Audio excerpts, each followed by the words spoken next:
Hello guys, welcome to Pakistani real reaction. तो कैसे हैं आप सब? उम्मीद है आप सब बढ़िया होंगे। मेरा नाम है मुदस्सिर। मैं हूं बशीर। सो गाइस, भारत की शेरनी पलकी शर्मा ने यूके ऑक्सफोर्ड यूनिवर्सिटी में खड़े होकर भारत विरोधियों की उड़ा दी धज्जियां। तो भाई साहब, भारत की शेरनी जहां जाती हैं, शेर और शेरनियां जहां जाती हैं धो के अगले आती हैं। कोई एंटी इंडिया डिबेट चल रही थी इंडिया के खिलाफ यूके ऑक्सफोर्ड यूनिवर्सिटी में, तो इसने जाकर मतलब उधर धज्जियां उड़ा दी हैं। इस टाइम हर न्यूज में इनकी चर्चे हैं। क्या बोला वो इनकी स्पीच लेकर आए हैं, मजा आएगा। ओरिजिनल वीडियो का लिंक मिल जाएगा आप लोगों को डिस्क्रिप्शन में। पहले देखते हैं, काउंट करते हैं 3 2 1 and sir. Thank you, Mr. President. Namaskar and good evening to all of you. अपने traditional We're debating India's path tonight, and I could wrap my argument in one sentence borrowed from the White House. Go to New Delhi and see it for yourself. Oh. But I've been given more time than that, so I will tell you what I see. Earlier this week, I was on my way to the Delhi airport. There was a lot of traffic. At one point, the car stopped. On the roadside, I saw two vendors. One was selling fruit, the other was selling coconut water. What caught my attention was not what they were selling, but how they were selling it. Both had a QR code prominently displayed. And every single customer walked up to them, scanned this QR code, and paid for their purchase, every single one of them. To me, this is a picture of today's India. It shows three developments, three of the many developments I shall list out tonight. Number one is financial inclusion. Both the vendors had a bank account linked to their mobile phone. Number two is internet or mobile penetration, what we call digital India. It was 15% 9 years back. It's 48% today. And number three is the airport traffic. It just keeps swelling, even though we are at the receiving end. We see what it shows. From 67 million 9 years back to almost double now. To me, these things signify the path that India is on. The previous speakers have defined the motion well, but in case the evening drinks have kicked in, let me repeat. This House believes Modi's India is on the right path. And how do you determine if the path is right or wrong? You look at numbers, data, surveys, reports. I shall refer to all of these as I make my arguments. But I also want to dwell on something that's more personal, more important, I think, yet unquantifiable. I'm talking about the experience of living in today's India. I have lived in many Indias. The wary India, where exciting policies and positions were abandoned. The self-doubting India, where decisions were taken based on global opinion. And today, a more confident India, where the world comes for leadership and inspiration. You cannot put a premium on that. Indians are more prosperous at home and hence more confident abroad. Let me also tell you what I saw at the airport here in London, at the immigration counter. I saw Indians proudly flaunting their passport, none of the fidgeting or self-doubt of the last century. And if I may add, the immigration officer almost looked impressed. She was either a fan of India or just worried that she was holding up one of Rishi Sunak's relatives. We are proud of what we share with the world. Bollywood, masala chai, yoga, cricket. India today is a soft power giant. At the same time, India is not a timid democracy that tolerates terrorism or betrayals. When Pakistani terrorists attacked Kashmir's Pulwama, India carried out surgical strikes on Balakot. Today's India is not a pushover country. It's a world power denied. Today, invasions and colonialism are part of our history, not our identity. We are shaped by years of subjugation, not defined by them. We are excited about our global responsibilities, not wary of them. This change in confidence comes from growth at home. Which brings me to the numbers. I'll start with India's welfare state system and how it has fared in the past decade. 110 million new gas connections, 470 million bank accounts, 220 million insurance beneficiaries. And to be fair, the welfare concept is not new to India. It's been there for a while. What's new is the approach. It's not just about putting more money in the pocket, it's about empowering people. And the result, once again, the evidence shows in the numbers. India's per capita income has gone from 86,000 rupees in 2014 to 172,000 rupees now. It has doubled. And a big reason for that is the falling inflation, from more than 8% 9 years back to less than 6% today. And this, ladies and gentlemen, is in the middle of a global cost of living crisis. Foreign direct investment is at its highest level. Foreign trade is at its highest level.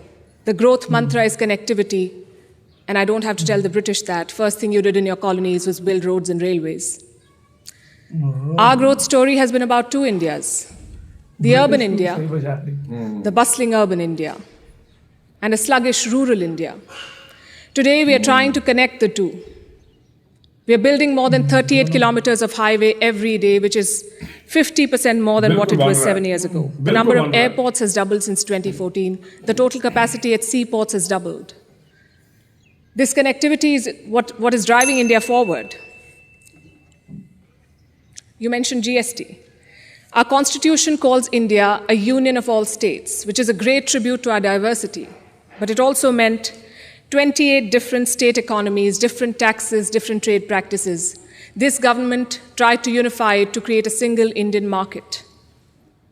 It took time, but the result is this today. Tax collection is at its highest ever. The number of taxpayers has doubled since 2017. I have a lot of data I could go on, but you get the drift. So now I'm going to talk about India's global position. Because your path is also about your role in the world. Are you a troublemaker or a consensus builder? I think there is no doubt as to where India stands. India is a member of the Quad and the SCO.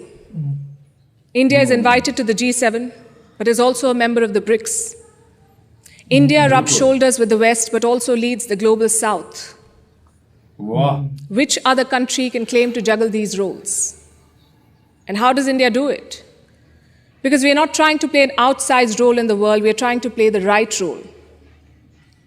In the Russia-Ukraine war, India has not taken sides. And I know it confuses a lot of people here, but back home the thinking is very clear. It is not in our national interest to pick sides and make things worse. India has excellent relations with Russia and the West, and we want to preserve that. It's like when your two good friends fight. Do you pick sides and make things worse? Or do you try to talk sense to them and bridge the divide? I know what a good friend would do. I see what India is doing. India has always been, or always tried, to be a part of the solution, not the problem. Look at our neighborhood policy. When Sri Lanka was sinking, India provided assistance worth $4 billion, no strings attached, no grudges held, for Colombo's proximity with China. A lot of people say that India is losing control of South Asia. I say South Asia was never India's to control. New Delhi is building relations based on mutual respect and equality, and the results show beyond government interactions. Countries like Nepal and Bhutan are using India's online payment systems. Students from the neighborhood come to India for training, grants, and scholarships. This government has aced what we call Buddhist diplomacy. It is leveraging India's position as a cradle of Buddhism. All these initiatives have made India popular. The world stands with us against Chinese expansionism. The global South looks up to us for leadership. The global North looks up to us for partnership. I think that's the hallmark of great diplomacy and statecraft, when you're loved and respected in all quarters. More importantly, when you're trusted in all quarters. India repaid that trust during the COVID-19 pandemic. When the world forgot about morals and globalization, India sent 24 crore vaccines to 100 countries. सही बात है. And you saw the result of that in Papua New Guinea. When Prime Minister Modi landed there, their Prime Minister touched his feet. This was not a personal gesture to a leader. This was a vote of thanks to the entire country. Let's talk about domestic affairs. Kashmir was brought up. This government abrogated Article 370. Today, Kashmir's economy is doing much better. 1.8 crore tourists visited the valley in the last year. That's the highest ever in Indian history, 1.8 crore. Kashmir is getting its first ever foreign direct investment, and that too from a company in the UAE. But since this is Kashmir, let's not limit ourselves to finances. Let's talk about security. Terror attacks in the valley have almost halved in the last few years. The numbers are staring in your face. Security is better, economy is better, Kashmir is better. Plus, we have corrected a historical wrong imposed on India. Let me also address something else that was raised by the opposite side, and that is religious intolerance. It's easy to quote anecdotal evidence and paint an entire country as intolerant. But random elements and sporadic incidents do not speak for India or its leadership or its government. Only policies do, and I'll tell you about those policies. More Muslim students got scholarships in Modi's first term than the previous government. I'm talking about 2 million more Muslim students. If the idea was to marginalize them, why give them more scholarships? Look at the government's Hajj policy. Prime Minister Modi held personal talks with the Saudi regime to increase India's Hajj quota. In 2014, it was 136,000. By 2019, it was more than 200,000. Again, if the idea was to marginalize Muslims, why increase the Hajj quota? This government abolished triple talaq. Would you call it reform or repression? Let me also tell you what a Pew study found in 2021. It runs counter to every argument that will be made here tonight. It found that 89% of all Muslims and Christians in India say they're free to practice their religion. I'll repeat, 89% of all surveyed Muslims and Christians, but no, let's build on perceptions and anecdotes, not on facts. I would also point you to all the social schemes, the bank accounts, the gas connections, the insurance policies. They're available to all citizens of all religions. Does that mean India cannot do better? Absolutely not. Even one incident of marginalization is one too many, but how would you judge an entire country's path? In fact, it struck me when I was invited for this event, why would Oxford University be interested in debating the path of Modi's India? Because India has defied Western predictions. It's the world's largest democracy charting its own course. India today has shed the burden of trying to comply with Western constructs. No amount of lecturing or virtue signaling is shaking India's confidence, and that is what unsettles critics. There are hit-and-run experts with no accountability who make pronouncements based on their political leanings to create an anti-India narrative. GDP growth won't touch 5%. There was corruption in the Rafale deal. The government was snooping in opposition parties using Pegasus. All of these make for juicy headlines. And they make it look like everything is wrong in India. But when a Supreme Court investigation finds no wrongdoing, when India's growth crosses 7%, who is questioning these experts? When an 85% Hindu majority Karnataka votes out the BJP, is the West then lauding India's secular credentials? You see, to judge a country's path, you have to be able to separate agenda-driven narrative from facts. In conclusion, let me say this. For any country in the world, there is always a wrong path. Enough dictators and autocrats have shown us, but there is no single right path. Britain has its own right path. India has its own right path. As long as democracy is respected, as long as the Constitution is respected, I would say to each their own. It is wrong to judge one country on the parameters of another. And that has been the beauty of India since 2014. We've uplifted 140 million people out of poverty. We did so while conducting free and fair elections, dozens of them. We did so while protesting, debating, and dissenting. And finally, I think the hallmark of a right direction is also public approval. Do the people think you're on the right path? The people of India answered that question in 2019. Thank you. यार वाकई शेरनी थी यार ये, वाकई शेरनी थी यार ये। ऑक्सफोर्ड यूनिवर्सिटी में खड़े होकर अंग्रेजों की क्या सबकी बजा के रख दिए, जिसने गलत भारत पे क्वेश्चन किए थे, यूपीआई से लेकर सिक्योरिटी से लेकर कश्मीर से लेकर इकोनॉमी से लेकर मैं कहता हूँ हिंदू मुस्लिम हिंदू मुस्लिम रिलीजियन से से लेकर लेकर हर चीज पे भाई बोली है यार। कश्मीर हाँ। के कोई भी प्रॉब्लम थे यार, मतलब अपना सब हर कुछ चीज बताया। पर बोली है यार, हर चीज पर। पुलवामा से लेकर हर जो चीज पर। जो वेस्टर्न मीडिया या केरलो, चाइना या पाकिस्तान या कोई भी मीडिया प्रोपेगेंडे करते जो हैं, जो सब बात expose उनको कर रहे हैं। सबका जवाब दिया उन्होंने, ओए, सबको उन्होंने धोकर रख दिया है। सही बात, सबका एक ही बार में जवाब दिया। सबका पॉइंट लिखे हुए थे, लगता है क्या-क्या इससे करते पहले हैं। इन सब ने मतलब बातें की की हैं। तो फिर ये आई है आखिर पे बिल्कुल। और इन्होंने बैंड बजा दी सब। इन्होंने कहा है कि पूरी दुनिया में सबसे कैसे ज्यादा यूपीआई कर रहा है, कैसे क्या कर भारत की रहा है? इकोनॉमी कर रही है, कैसे भारत पे जब भारत के नेबर्स पर जब संकट आया तो भारत ने हेल्प की। श्रीलंका फिर की मिसाल दी।